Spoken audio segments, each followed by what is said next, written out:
बोलो सतगुरुदेव भगवान की जय। बोलो श्री वृंदावन बिहारी लाल की जय। जगदियां जोतां वाली माता जी थोड़ी सदा हुई। बोलो भाई सब संत भगवान की जय।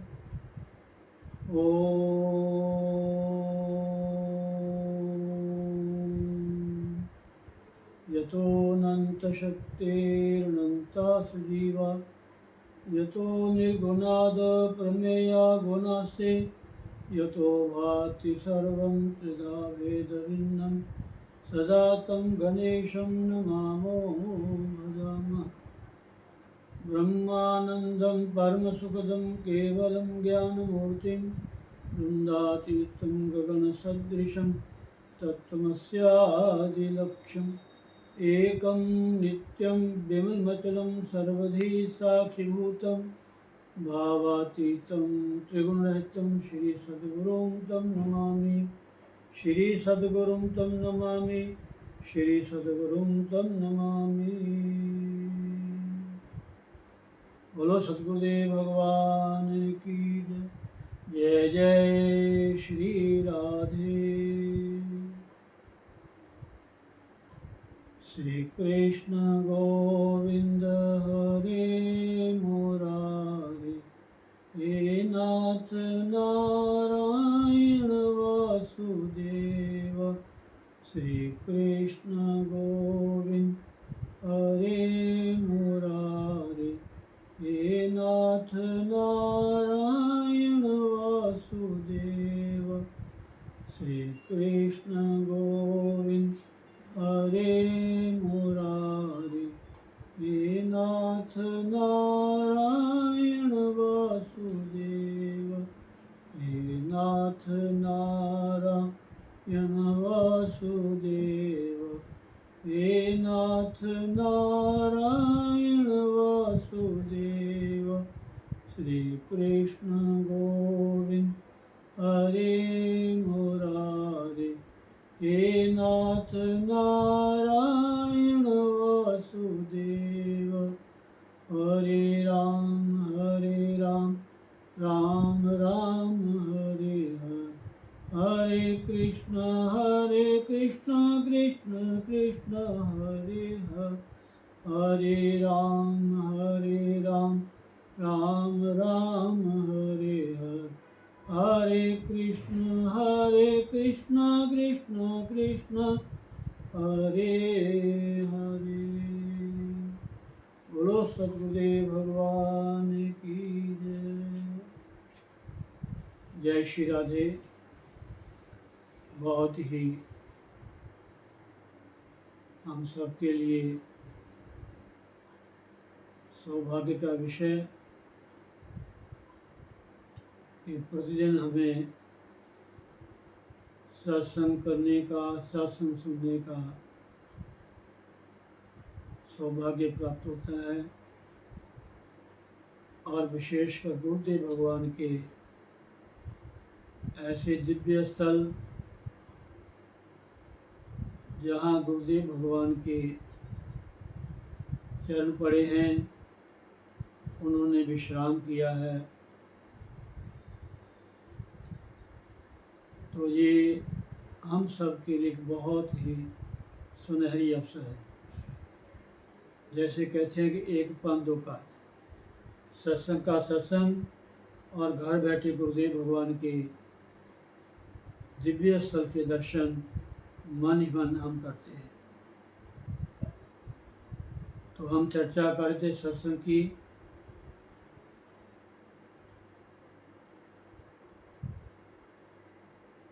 सत्संग जो है एक ऐसा साधन है जिसको पाकर के हम अनायास ही उस परम पिता परमात्मा को पा सकते। सत्संग में आकर हम अपनी आँखों से गुरुजनों के, संतों के दर्शन करते हैं, कानों से उनकी वाणी को श्रवण करते हैं, मन से हम चिंतन करते हैं और वाणी से हरि नाम की चर्चा करने का, हरि नाम संकीर्तन करने का सौभाग्य प्राप्त होता है। तो इसलिए सत्संग एक ऐसा साधन है, इसको पाकर के हमें लाभ ही लाभ है। तो जितना भी ज़्यादा हो सके हमें सत्संग का लाभ उठाना चाहिए, क्योंकि रामायण में लिखा है, बिनु सत्संग विवेक न होई, राम कृपा बिनु सुलभ न सोई। सत्संगति मुद मंगल भूला, सोई फल सिद्धि सब साधन फूला। संत समागम हरि कथा, तुलसी दुर्लभ दोए, सुत दारा और लक्ष्मी तो पापी के भी होए। तो सत्संग में आकर के जब हम बैठते हैं तो हमारा मन एकाएक शांत हो जाता है। जब गुरुजनों की वाणी, महापुरुषों के आशीर्वचन हमारे कानों में पड़ते हैं और वही जो शब्द है, वाणी है, आशीर्वचन है, जब हमारे हृदय में जाते हैं तो हमारा हृदय कमल जो है वो प्रफुल्लित हो जाता है।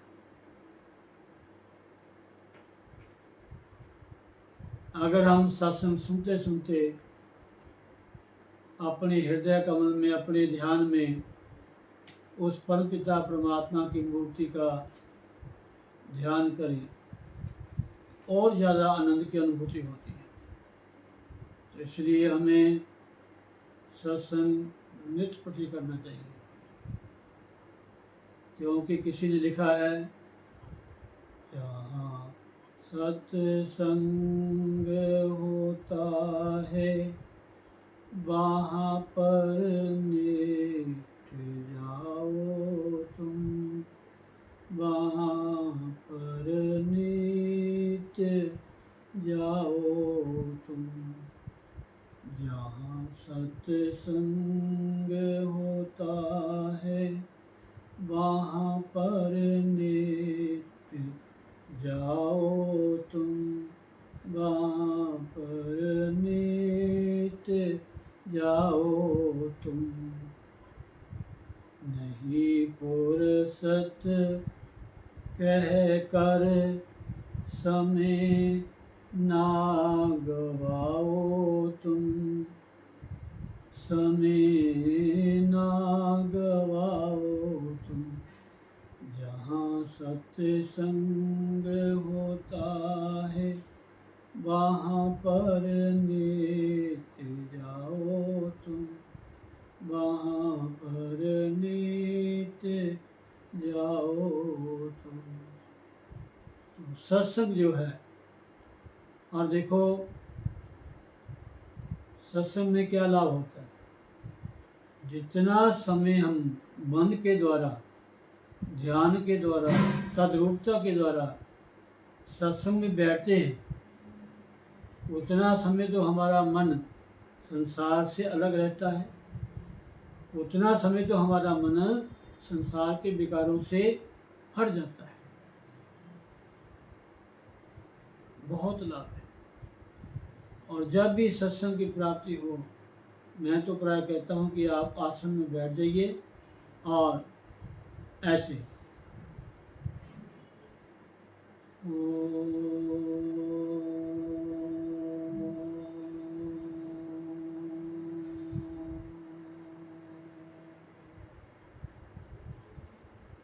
ये जो मनुष्य का जन्म है, जो समय मिला है, इसको सार्थक बनाए। ये मनुष्य जन्म बार बार नहीं मिलता, बड़े भाग्य से मिलता है। बड़े भाग मानुष तन पावा, स्वर दुर्लभ सदग्रंथ ही गावा। साधन धाम मोक्ष कर द्वारा, पाई न देही और लोक संभाल। ये बड़े भाग्य से मिलता है और ये साधन है, साधन धाम मोक्ष का द्वार है, मुक्ति का द्वार है ये। अगर इसको पाकर के हमने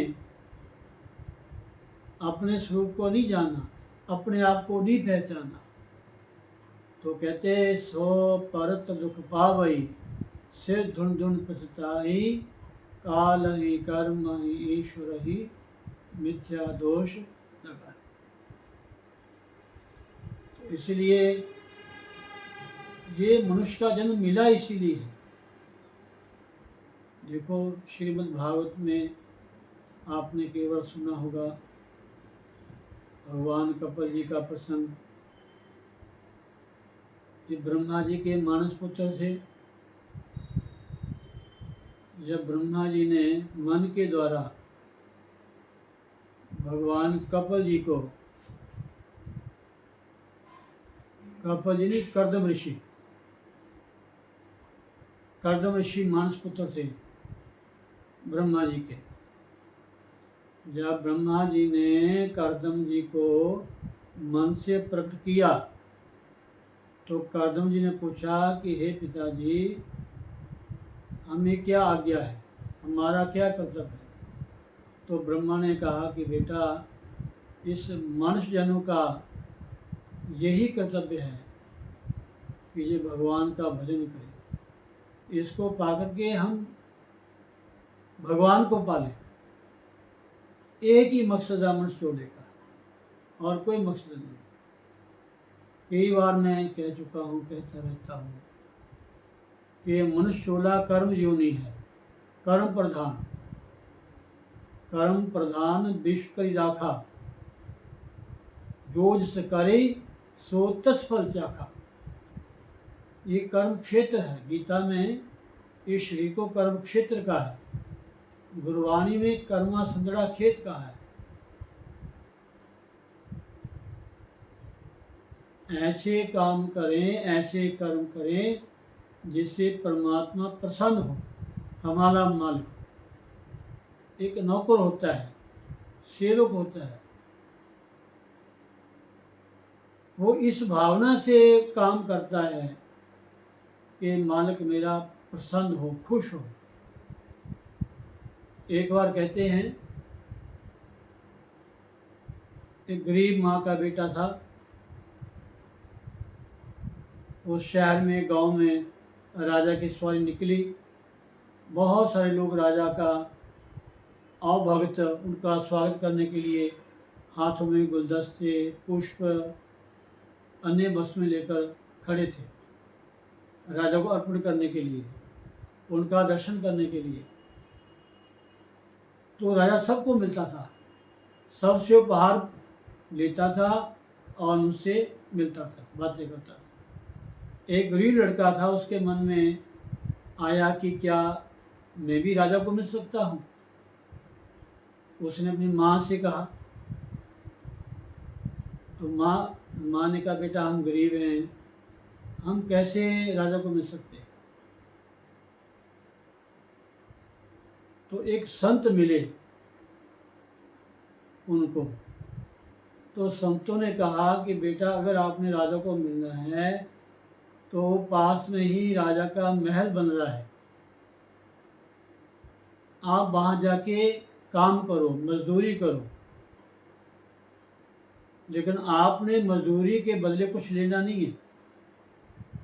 कथा कहती है कि उस बच्चे ने उसी दिन से राजा के महल में, जहाँ उनका कार्य चल रहा था, वहाँ काम करना शुरू कर दिया। जब शाम के समय छुट्टी होती थी तो बिना पैसा लिए वो चला जाता था। 1 दिन हुआ, 2 दिन हुआ, 3 दिन हुआ। तो वहाँ के जो मुख्य कर्मचारी थे, उन्होंने पूछा कि बेटा तू काम करता है, मजदूरी नहीं लेता। वो कहता, महाराज जी, राजा अपना और काम भी अपना, मजदूरी का है कि। औरों से ज़्यादा काम करे वो, और पैसा मजदूरी के समय चला जाए। ऐसे करते करते बहुत समय हो गया। एक दिन राजा भी आया देखने के लिए महल, उस काम को कितना काम रह गया, कैसे हो रहा है। तो राजा ने देखा कि लड़का एक बहुत ही लगन से, बहुत ही परिश्रम से सारा काम कर रहा है। ईंटें पकड़ा रहा है, पानी पकड़ा रहा है, गारा बना रहा है, सफाई कर रहा है, सारे काम कर रहा है। तो राजा ने पूछा कर्मचारी से, मुख्य था, कि ये लड़का कौन है। कहते जी ये लड़का ऐसा है, ये सबसे ज़्यादा परिश्रम करता है और हर कार्य करता है, लेकिन मजदूरी के समय ये चला जाता है। इसको हमने पूछा तो कहता काहे की मजदूरी देनी हमने, राजा हमारे हम राजा के। तो राजा ने उनको बुलाया।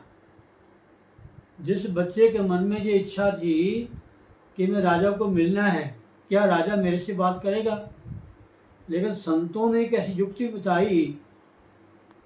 एक समय ऐसा है, खुद राजा के पास चल करके आया, खुद राजा ने उस बच्चे को बुलाया और अपने पास बैठाया, उसको प्यार दिया, आशीर्वाद दिया। तो राजा के संतान नहीं थी, राजा ने उसको अपनी गोद में ले लिया, उसको मंत्री बना दिया। ये कर्म का महत्व है। अगर कर्म हम परमात्मा की प्रसन्नता के लिए करते हैं, चाहे वो घर का है, चाहे वो दुकान का है, चाहे फैक्ट्री का है, कोई भी कार्य है, चाहे सामाजिक कार्य है, हर कार्य में अगर हम परमात्मा को मुख्य रखते हैं तो उसका जो फल है एक न एक परमात्मा हमें अवश्य देता है। तो सत्संग हमने करना है परमात्मा को मिलने के लिए, और सत्संग से परमात्मा को मिलते हैं। और किसी ने लिखा भी है, कृष्ण को पाने का सत्संग ही बहाना है।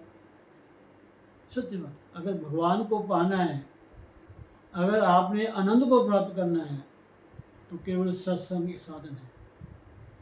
सत्संग के माध्यम से आपको बहुत ही लाभ होगा, एकदम आपका मन शांत हो जाएगा।